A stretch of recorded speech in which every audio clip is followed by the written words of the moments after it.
We're kind of in a golden age of sex toys for women now that just didn't, frankly, exist 10 years ago. Yeah. And so the more we can talk about that, normalize those things, and then also teach boundaries around those things, right? So that is the work of the sex educator. And parents, whether you believe it, whether you know it or not, are all sex educators.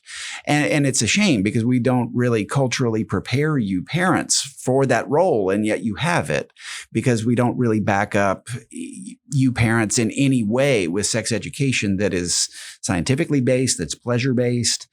Most states receive federal funding for sex education, but most states have no requirement that it's medically accurate.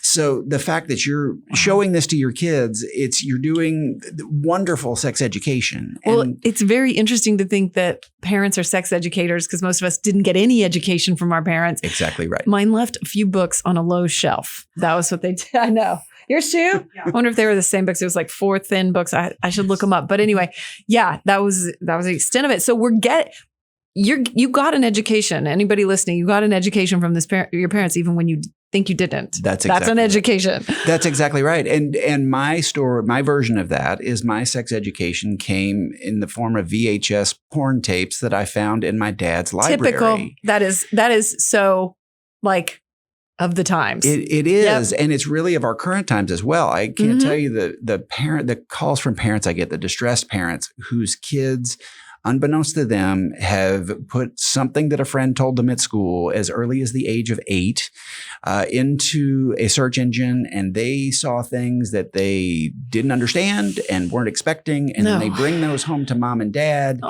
and they're completely ill-prepared for these conversations because pornography is great for fantasy, and it's absolutely terrible and destructive for sex education. And it certainly was for me. My boyfriend, I feel like we're still untangling stuff that was ingrained in him because he's a millennial. So yeah. I have no doubt. Yeah. And I've walked that personal path and trying to understand what's my penis supposed to look like? Oh God, it doesn't look like that. What's wrong with me? And again, I carried that very quietly my entire life unless I was really drunk. Right. Right. And that would help make that shame go away, except it created for me a myriad of other problems that went with it. So after I had to untangle that and recover from that, okay, now what do we do with this eroticism thing? And now I'm figuring it out and helping other people do it too. Comment and tell me your thought, and please subscribe to the channel for all things to up-level your life and increase your shine efficiently and through better habits, mindset shifts, and embracing your own power. And if you want to hear the whole episode, it's available wherever you find podcasts.